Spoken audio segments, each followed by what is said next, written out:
Hello, good afternoon. This is Myesha Langley coming to do our reading today. I'll be reading for us Genesis chapter 13, possibly 14, not sure yet, from the New Living Translation. I pray that this is a blessing to those that pop in and listen, even for just a moment, but just to encourage people to,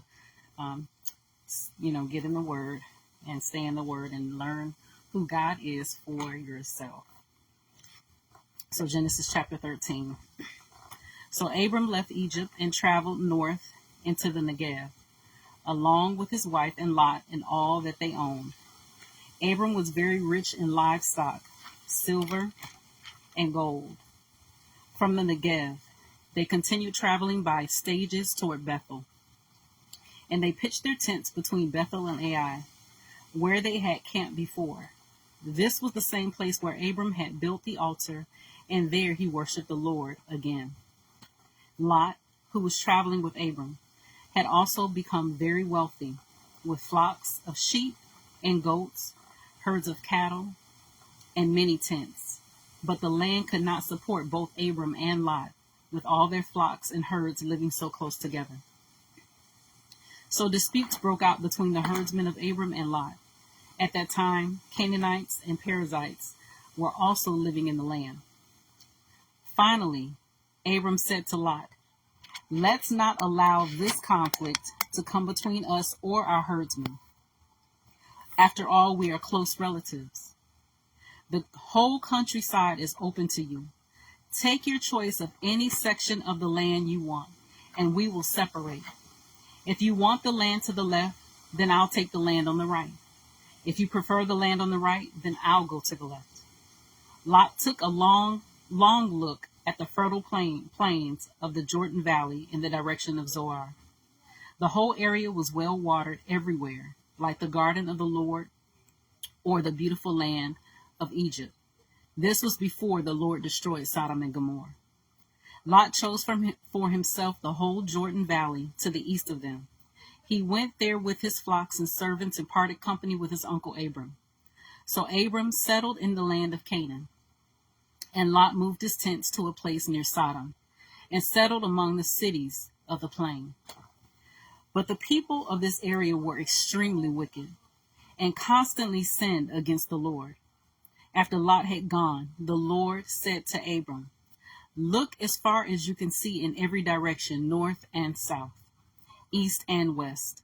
I am giving all this land as far as you can see to you and your descendants as a permanent possession. And I will give you so many descendants that, like the dust of the earth, they cannot be counted. Go and walk through the land in every direction, for I am giving it to you."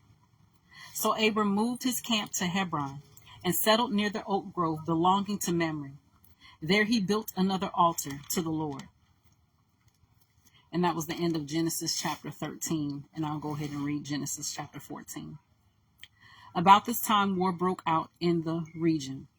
King Hamraphel of Babylonia, King Arioch of Elasar, King Chedorlaomer of Elam, King Tidal of Goim, fought against King Bera of Sodom and King Bersha of Gomorrah, King Shinab of Admah, King Shebanar of Zeboim, and the king of Bela, also called Zoar. This second group of kings joined forces in Siddim Valley, that is the valley of the Dead Sea.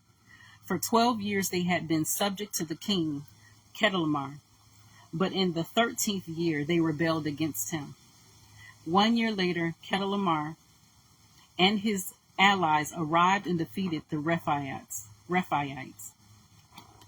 at Eshtaroth, Karnaim, the Zuzites at Ham, the Emites at Sheva Kiriathaim, and the Horites at Mount Seir, as far as El Paran, at the edge of the wilderness.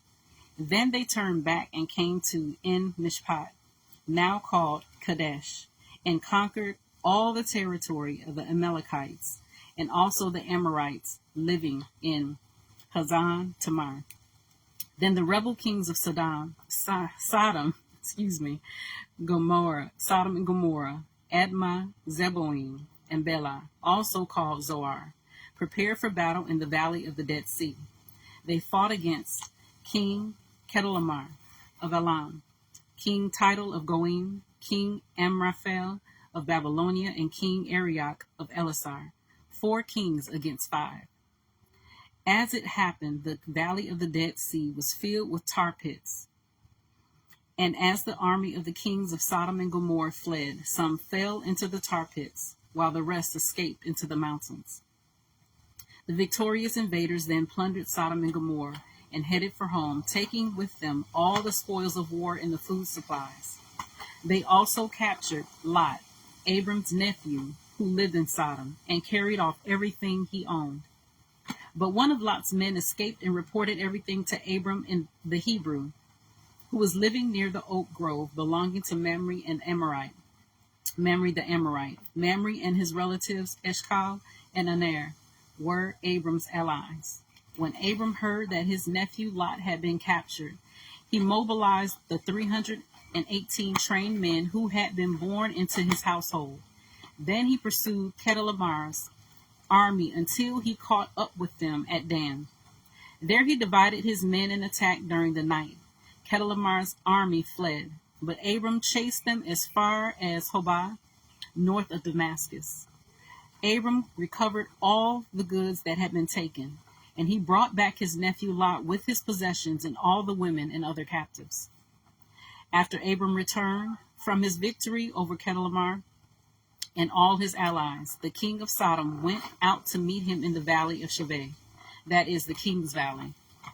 And Melchizedek, the king of Salem, and a priest of God Most High, brought Abram some bread and wine. Melchizedek blessed Abram with this blessing: Blessed be Abram by God Most High, creator of heaven and earth, and blessed be God Most High, who has defeated your enemies for you. Then Abram gave Melchizedek a tenth of all the goods he had recovered.